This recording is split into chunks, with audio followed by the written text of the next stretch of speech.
तो अब हम देखने जा रहे हैं मोड, जो इम्पोर्टेंट टॉपिक है। अनग्रुप डेटा के लिए मोड क्या होगा? Most repeated observation among the given data is called mode of ungroup data. यानी अनग्रुप डेटा में जो सबसे ज़्यादा रिपीट हो रहा है वो होगा हमारा मोड। और डिस्क्रीट फ्रीक्वेंसी डिस्ट्रीब्यूशन के लिए क्या होगा? एक वैल्यू होगी x, उसकी हाईएस्ट फ्रीक्वेंसी होगी, उसके सामने जो भी x की वैल्यू होगी वो होगा हमारा मोड। ठीक है। और कंटिन्यूस फ्रीक्वेंसी डिस्ट्रीब्यूशन के लिए हमारी है ये फॉर्मूला। ठीक है, जहाँ पे L है हमारा lower limit of the model class. Model class क्या है? जिसकी हाईएस्ट फ्रीक्वेंसी है वही होगी हमारी मॉडल क्लास। ठीक है। और क्लास लेंथ C यानी क्लास लेंथ। F1 क्या होगा? Frequency of the model class यानी हाईएस्ट फ्रीक्वेंसी। F0 क्या होगी? जो भी हमारी मॉडल क्लास है उसके आगे वाली फ्रीक्वेंसी होगी हमारी F0। और F2 क्या होगी? मॉडल क्लास के पीछे वाली फ्रीक्वेंसी, वो होगी हमारी F2। ठीक है। और अगर हमारा डिनोमिनेटर अगर 0 हो जाए तब हमारी ये फॉर्मूला है। ठीक है, F1 माइनस F0 और F0 की जगह पे F2। ठीक है। और ये असिमेट्रिकल डिस्ट्रीब्यूशन ये तब हमें काम आएगी जब हमें तीनों चीज़ें फाइंड करने के लिए बोला हो, तब हमने मीन और मीडियन फाइंड किया हो तो इसमें पुट करके हम डायरेक्ट मोड फाइंड कर लेंगे। ठीक है। पहला क्वेश्चन है find the mode of the daily wages of 20 workers. तो इसमें देखना है हमें सबसे ज़्यादा रिपीट कौन हो रहा है, तो वो होगा हमारा मोड। इसमें 80 सबसे ज़्यादा टाइम पे अकर हो रहा है, इसके लिए हमारा मोड होगा 80। ठीक है। Find the mode of the following data. तो इसके अंदर हमें क्या करना है? ये डिस्क्रीट डेटा है और डिस्क्रीट डेटा में हमें क्या देखना होता है? मॉडल क्लास नहीं, हाईएस्ट फ्रीक्वेंसी। हाईएस्ट फ्रीक्वेंसी यानी मॉडल क्लास ही होती है। ठीक है। तो इसमें सबसे ज़्यादा हाईएस्ट फ्रीक्वेंसी किसकी है? 58। और उसके सामने x की वैल्यू, x यानी कोई भी वैल्यू है तो वो होगा हमारा मोड। इसमें 150 है तो 150 होगा हमारा mode of the data. Question 3 क्या है? Find the mode for the distribution of total run score by the 100 player in the tournament. ये हमारा टेबल है। टेबल बनाने की इसमें कोई एक्स्ट्रा की ज़रूरत नहीं है क्योंकि इसमें हमारा काम इसमें ही हो जाएगा। ठीक है। तो सबसे पहले हमें इसमें मॉडल क्लास फाइंड करनी होगी। जब भी हमें कंटिन्यूस ग्रुप डेटा है तो पहले हमें मॉडल क्लास फाइंड करनी है। और मॉडल क्लास में क्या होता है? हमें हाईएस्ट फ्रीक्वेंसी देखनी होती है। तो हाईएस्ट फ्रीक्वेंसी इसमें है 30। तो 30 हम लिख देंगे एज अ नहीं, पहले तो हम ये देख लेंगे। तो इससे हमें मिल जाएगी मॉडल क्लास। 150 टू 200 हमारी हो गई मॉडल क्लास। तो उसमें हमें L मिल जाएगा 150।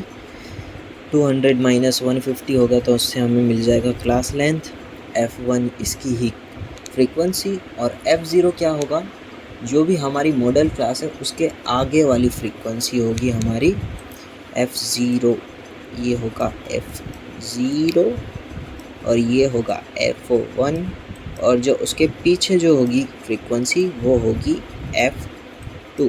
ठीक है। और ये सब वैल्यू ये हमारी फॉर्मूला में हम पुट कर देंगे। ठीक है। इसमें पुट करने के बाद हमें आंसर मिल जाएगा 160।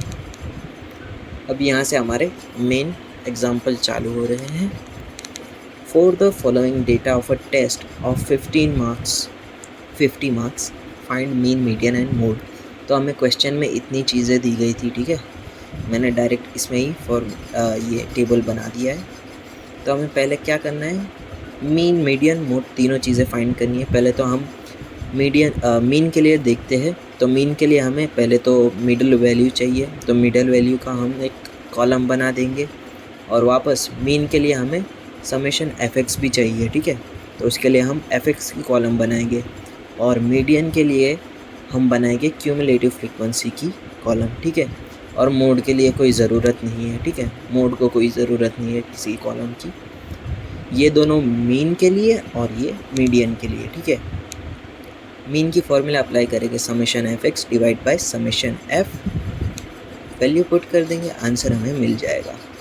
और अब हमें क्या फाइंड करना है? मीडियन। मीडियन के लिए हमें सबसे पहले तो फाइंड करनी होगी इसकी टोटल फ्रीक्वेंसी। टोटल फ्रीक्वेंसी कितनी है? 33।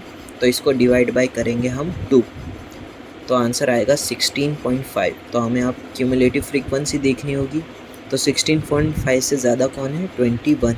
तो ये होगी हमारी मीडियन क्लास। और उसके ऊपर जो भी हमारी क्यूमुलेटिव फ्रीक्वेंसी होगी वो होगा कैपिटल F। ठीक है।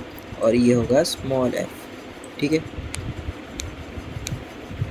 क्यूमुलेटिव फ्रीक्वेंसी, और ये हमारी लोअर लिमिट, ठीक है। क्लास लेंथ है हमारी 5 की ही है ना, 45, ठीक है, 5 की है, ठीक है।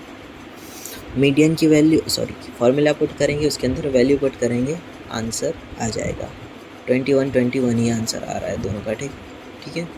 और फिर यहाँ पे हमने मीन और मीडियन की वैल्यू फाइंड की है, और सबसे इजी फार्मूला कौन सी है वो लिख देंगे, इसके अंदर वैल्यू पुट करेंगे और आंसर मिल जाएगा। तीनों का आंसर बहुत ही करीब आ रहा है, इसमें 22, इसमें 21 और इसमें भी 21, ठीक है। सेम वही चीज़ है, find the mean median mode, ठीक है।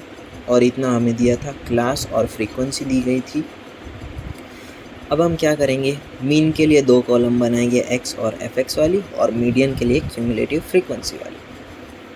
तो मिडल वैल्यू फाइंड करेंगे इसमें, ये दोनों का मल्टीप्लिकेशन, और क्यूमुलेटिव फ्रीक्वेंसी तो जिगजैग, ठीक है।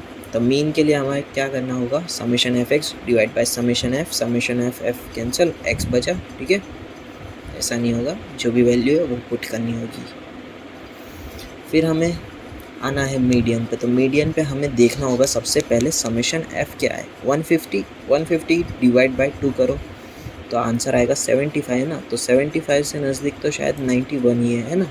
तो 91 के सामने जो भी हमारी क्लास है वो होगी मीडियन क्लास, और उसके ऊपर के क्लास की क्यूमुलेटिव फ्रीक्वेंसी होगी हमारा कैपिटल एफ, और ये होगा हमारा स्मॉल एफ, और ये होगा कैपिटल एल, और क्लास लेंथ तो है 3, ठीक है। तो ये सब चीज़ें हम पुट कर देंगे हमारी इक्वेशन में और आंसर आ जाएगा। और मोड की भी हम एसिमेट्रिकल डिस्ट्रीब्यूशन वाली फॉर्मूला अप्लाई करेंगे और वैल्यू पुट कर देंगे, 63 और 63, देखा तीनों का आंसर 63 में ही आया, ठीक है। इस तरह से हमने कंटिन्यूस डिस्ट्रीब्यूशन के भी 2 एग्जाम्पल देख लिए, और यहाँ पे हमारा मोड भी ख़त्म।